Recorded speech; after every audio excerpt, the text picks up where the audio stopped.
I'm Murray Smith. I'm off camera. I'm here with Brian Crawford talking about the icebreaker, and we're going to talk about where to locate the icebreaker in your house, in your investment property. So over to you, Brian. You've got an icebreaker with you. Yes, I have. Where can it go?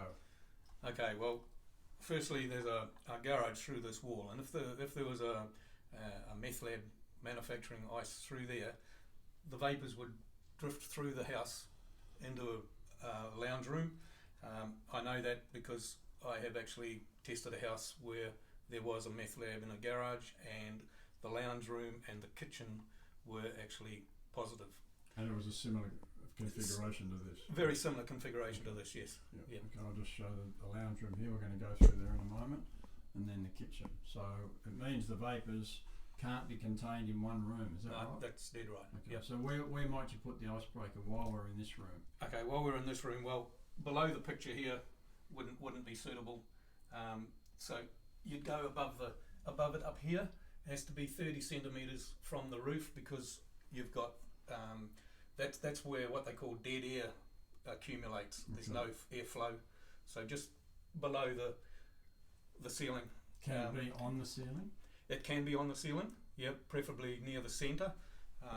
This room with a fan. There's a fan in this room. Is that a problem? Yes, you'd go out to the side of the fan. Yeah. Okay. Yeah. So even though there's a fan, as long as it's out to the side, yes, it should still work. Yep. That's amazing. Yep. Okay. Yep. So let's go into the lounge room. Okay, then we'll come through here. Like I said, this room would have been contaminated from the garage. Yep. Where could it go? You could put one up here, but ideally between the fan and this. So there's another fan here. Yep. So up in here, basically. Oh, okay. Would be okay. Okay. Yep. So out of the way. Yep. Ideally, though, we'd come through into the hallway here, and you've got an extractor fan up in here. Oh, the air conditioning outlet. The outlet, yes, and you've got a kitchen down through there. Yep. Bathroom. That's the bathrooms in there. So if a son was or somebody who was another tenant in the room in the house, they would basically smoke the ice in the bathroom out of the way, or in their bedroom. But as soon as they open the doors, it all just flows through, and it would obviously come to an area like this. So straight up there like that would be ideal. So it can't be contained in a room, really. No, it can't be contained in a room. It's too toxic. Yeah. Well, you've just got to look at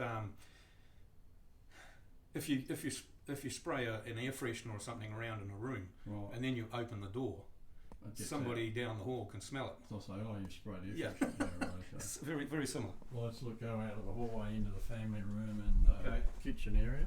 Alrighty. So this is an interesting kitchen. It's got an alcove near the back door. Yes. Which is sort of separated. Yes, you wouldn't put one here, simply because it's in an alcove, and there's also a cross flow of air there, isn't there? Yeah. Okay. Now, to manufacture ice, they really need a heat source, and a sink to dispose of any chemicals and things. So kitchen and bathroom are the obvious places, although a garage can be used with a gas cylinder. So if they've just purchased it and smoking it, just purchased and smoking it. Yeah, you put one of the icebreakers in the hallway. Yeah. It will cover 100 square meters. Okay, that's good. So one house generally. Yeah. Okay. So just finishing, is there anything else we should know about location? Generally, it has to be, it must be attached to the wall at a stud. Yep. Or on the ceiling at a beam. Okay, so it's solid. So it's solid, rock solid. Yeah. Excellent. All right. And well, that's awesome. Okay. And if anybody, it just sits there and tests the air every 30 minutes and does its job 24/7. Well, thanks, Brian. So if you're an investment property owner and you really need to protect your property, this is a serious consideration. And if you want to talk to us, you can email us at zeroice@theicebreaker.com.au, as you'll see below on your screen, or you can contact us to book a call. Look forward to hearing